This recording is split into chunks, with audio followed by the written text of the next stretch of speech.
What's good, cyberspace? It's your boy Reclaim Your Throne coming at you with another crazy video. But first, my goal is to get to 5,000 subscribers by the end of the month. So make sure you go ahead and like, comment, share, subscribe. And you already know, Reclaim Your Throne. Right here, right now. It's the right time, It's the right sound. Right now.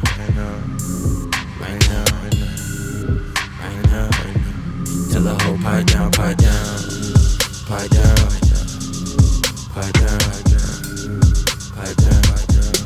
that nigga pipe down.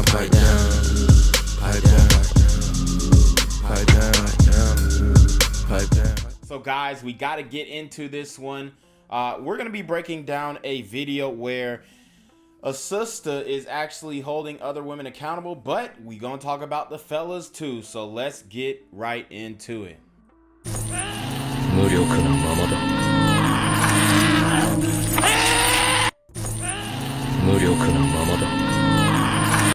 Alright, so the caption says, "You are hereby sentenced to a girlfriend who responds to every guy's DMs because she doesn't want to be mean." And if you guys have ever been in a relationship, you definitely can relate to this. Dude, I don't know how many girls have tried to say, it's more when you're younger, when you're in high school, because as a grown woman, you can't really say that like, oh, I'm not trying to be mean. It really just doesn't make sense as a grown woman to say that. But they still do. They still come up with the same excuses. They still say they're too busy. It's work and school, and they done graduated, 3 years ago. So they're still playing the same games, which I come to find, very funny at times. But it's just a game at the end of the day. So if you have been in a relationship, you know that if your girl has like a male best friend, or even some guy that she calls a stalker, because you'll see that a lot of times where a girl call a dude a stalker and but she's still texting him and responding to him. So that is a telltale that she probably wants to screw that guy, and she's keeping him for the attention or whatnot. So you have to be careful for that, because the girls who say, oh, this guy's so annoying, oh, he's this, he's that, those be the main guys that those girls will go and lay down with behind your back. And I have been in a situation where you'll tell a girl, hey, you need to block this dude if he's a stalker, if he's creepy or whatnot, and they'll never block him because they want the validation and they always want that backup plan. So this is what's happening in the dating game in the modern world. So I mean, buckle up, because we got some more coming for you. All right, guys, so the next video is a dating app fail, and I've told you guys time and time again to get off of these dating apps. This brother goes on a tirade and screams at a woman because she was not responding to his texts. And this is a light-skinned brother, so we all know how the emotions can get. Stereotypically, obviously, I don't think every light-skinned dude is emotional like this, but we're going to listen to the recording. But first, I want to break down the text. It says, "Hey, this is Dan from BLK, the BLK app where the no voting, no vucking video came from, or was sponsored by and pushed by Michelle Obama." But why give a N-word your number in the type of ish y'all women do? So it looks like he texted her, and then he followed up the next day with, why would you even give me your number if this what y'all gonna do? And honestly, that is some real stuff. Okay, why are you giving out your number if you don't plan on reciprocating the energy? They always say, oh, energy, reciprocate energy and match my energy. And that just kind of shows that, hey, maybe she wasn't really into this guy like that, because she wasn't responding. Like, I'm gonna tell you right now, these women have their phones in their hand all day. There is no way she didn't see the message. She's just using you for attention, and that's what happened. And it looked like they went back and forth with these voice messages, and she's gonna play them for us. I don't think she played her parts, but she damn sure played his parts. So at the end of it, she says, "Sir, please get help. Have a good night." So let's get into what he said to her. Yeah, give me a one-word response now, bitch. Y'all hoes always trying to talk about y'all job like, who gonna pay my bills? I'm a grown-ass fucking woman, hoe. Who gonna pay my bills? Me, nigga. I got a fucking job too. What the hell? Y'all women always talking about y'all job, man. I don't give a fuck what you do for work, how much money you make. I don't care what you got. That was not the objective here. It was to fucking chill and then honestly try to fuck. Because if you crazy as hell, if you thought I was going to try to plan anything else out with your ass and your texting sucks. You and all these other fucking women got everything in common. Ooh. And y'all women get mad. You love to get upset when men categorize y'all in the same breath as other women. You do the same shit. So let this light-skinned nigga be the first one to tell you this way. All right, so although I don't advise you guys to go on a verbal tirade toward the woman if she doesn't respond to your text, I also don't advise you to double text. If she don't respond, then she don't respond, then keep it moving. Move on to the next girl. That's why the abundance mindset comes into play there. But, you know, he did have some points there. A lot of the women say that they're different. Oh, I don't lead guys on. I mean, if you give a guy your number, he texts you, you don't respond, you're ghosting him. Just don't give him your number. Just say, hey, you know, I'm good on giving my number out. I don't give my number out. Whatever you got to say, just don't give the number out. And then the women go say, oh, well, I was scared he might do something to me. Look, y'all know that really don't be happening like that on a mass scale, okay? I'm sure it's happened before, and y'all gonna start sending me videos and news reports of, oh, this happened because this guy got rejected. Okay, yes, it happens sometimes, but that is not the majority of cases. And this was actually on a dating app, so especially on a dating app, don't give your number if you're not gonna respond. That's just like super lame, bro. But that's why I tell you guys to stay away from dating apps anyway. These women just want attention. So for the final video, guys, we have a sister who is speaking some truth, and you know, she's overweight as well. Okay, we will say that, but she's speaking some truth and saying why sisters are not being able to get married at the rate that other women outside of the community are. So let's get into it. She's actually comparing a video of a white girl who says she's graduating as an education major, and it looks like she's showing a ring that she is getting married as well.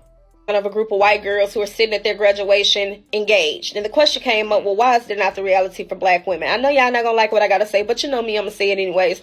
Okay, so it's a video of, you know, white women at a college graduation, and they're all engaged. Not all of them, but a lot of them are engaged. They're graduating, engaged in college. And that's the thing.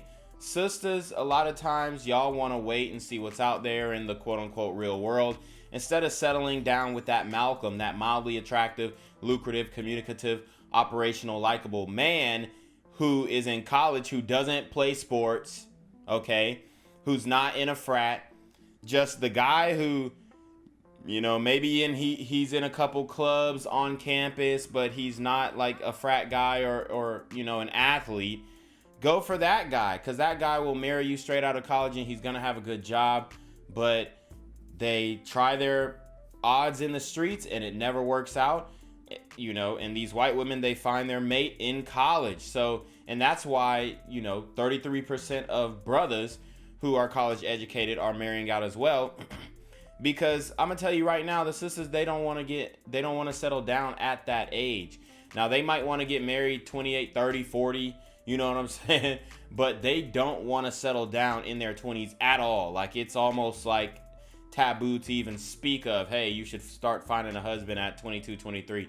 It's taboo, okay? They don't want to do it. It's not that black men are not trying to marry and commit and all that stuff. It's really that, hey, the guys who are trying to commit, the women don't want to commit, and they want to try their odds in the streets after graduation, after getting their education, after being in their job, after buying a home. Y'all don't know how many, you know, women I've heard say, oh, I want to have my own home before I even get married. You know, most of the time, you're not going to buy your first home until you're, you know, it used to be late 20s, but now it's getting into mid-30s. Some people may not even ever buy a home in their life. So that's just how the game is going nowadays. And these sisters, they really don't want to commit. I'm telling you right now, I've dated within community for a long time. They're not trying to get married that young at 23. They're not in their prime. They want to, hot girl summer for a few more years before they do that. First and foremost, black women are above reproach. If it don't validate us or excuse our bad behavior, we don't want to hear it. Instead, we'll say, well, men do it too. Secondly, we'll find every excuse in the world to validate why we don't want to be married or why we don't want to be in a relationship. True, that's exactly what I was saying. Also, the above reproach, you can't tell them about nothing. If you make a comment saying, hey, they need to correct this, they need to correct that. Even if I critique this woman, she has a double chin, she needs to lose some weight. There will be issues with me saying that. Well, they get cheated on. Well, they do this. Well, they do that. But then we have all these standards for men. And we're still actively seeking for men in the midst of our hurt while inadvertently telling them to go to therapy. We do not practice what we preach. Yeah, and a lot of these chicks are hurting, are slothful, have a lot of issues, and then they tell guys like me, oh, you're hurt, you must be really upset, you must hate your life. And it's just like, dude, I'm good, I'm trying to help y'all out, but y'all don't want to take no type of criticism. Okay, y'all don't want to take no type of criticism. And then somebody said in my comments, oh, this is a knockoff Crimson Cure. Like, bruh, I've been making content before she even knew what I'm not gonna say before she knew what YouTube was, respect to her. But I've been making content way before her. Like, people been on me since the Tino days, bruh. And I'm still Tino, and I'm still Black Gen Z, and I'm still Jen Quavius, and I'm still Reclaim Your Throne. I'm everybody mixed in one. Thirdly, the independent woman is a myth. Actually cared about being independent and it was something that made you happy, you would not have all these standards to negate your independence. Nobody wants to relinquish power. Yeah, and that independent woman thing is a huge deterrent on why it's harder for sisters to commit to a guy, because they believe that they're supposed to be independent and all this kind of stuff. And when they say independent, they mean independent of a man. Obviously, we already know that. So if you are saying, oh, I'm independent, then you really don't, technically on paper need a man, but we all know that they need and want them for their own emotional stability. Just like sexual access and sexual variety is essential to a man's mental health, attention from a man that that woman loves is essential to a woman's mental health, and she'll never be whole without attention from a man that she loves, and that's big facts. Excuse in the world to not be submissive and wonder why white women can get away with their bad behavior. We take everything bad from white women except for the fact using marriage to our own benefit. But you'll run to the child support office though. Get equality against. Yep, the child support thing, and I wish you would have got specific on, them getting critiqued more for the bad behavior that they do over white women. I'm trying to really understand what behavior she's specifically talking about in both communities that is considered bad behavior in her opinion. Men, and the only time we actually want to be equal to men is when it comes to degenerate behavior, hypersexuality, abusing or abandoning children. Even when it comes to the gold digger conversation, what you don't see those other women do, even when they are just screwing men for money, is bashing men and inadvertently. So you do actually hear a lot of the sisters say, well, he could, the man, he just be running off, and it's almost like they want to be able to do that, or he can smash any girl that he want, and then somehow that make him cool. But when I do it, it's cool when they do it. It's a problem when I do it. F them, you know what I'm saying? But at the end of the day, it's like, you're not a man, you can't be a man, and a lot of these women have dang-a-lang envy, okay, and they want to be men so bad. That's why they be walking around saying SMD. Y'all know what SMD stands for. Making men feel like they're not important. Also, too, telling them that they don't need men. Psychologically, we have been taught to disassociate ourselves. And even in that Malcolm X quote where he says the black woman is the most disrespected, he also says to be near your man. Because who taught you to hate the very race that you're supposed to be with? All right, guys, so that's her take on it. What do you think about what this sister just broke down? I know the sisters are going to be upset in the comment section, but the reality is These are not my words. These are your sister's words, and I am just kind of breaking it down from an observing perspective. So you already know what it is, man. It's your boy Reclaim Your Throne. Make sure you like, comment, share, subscribe. Send your relationship question to the email down below with a screenshot of your cash app, so I know you pay your tithes, man. Y'all need to be on your motherfucking day with the BS. You already know. Reclaim your throne. Want to become an elite level athlete? Well, look no further. The Reclaim Your Throne Elite D1 training course is all you need to take your performance from subpar to the creme de la creme of athletes all around the world. The purpose of this course is to give you a comprehensive weight training, speed, flexibility, recovery, and endurance program that is meant to prepare young athletes for collegiate and professional sports. This course is packed with over 2 hours of creative, action-packed lifts narrated and coached by yours truly to assure increased strength, speed, flexibility, recovery, and endurance. Hey, I get it. Training alone can be tough and can even make you feel misguided or somewhat unmotivated. But with this course, I walk you step by step through each and every lift to make sure you're using the proper form to prevent injuries and that you're hitting the correct muscle groups to render maximum results. So what are you waiting for? It's now or never. So go ahead and get the training course today so you too can reclaim your throne.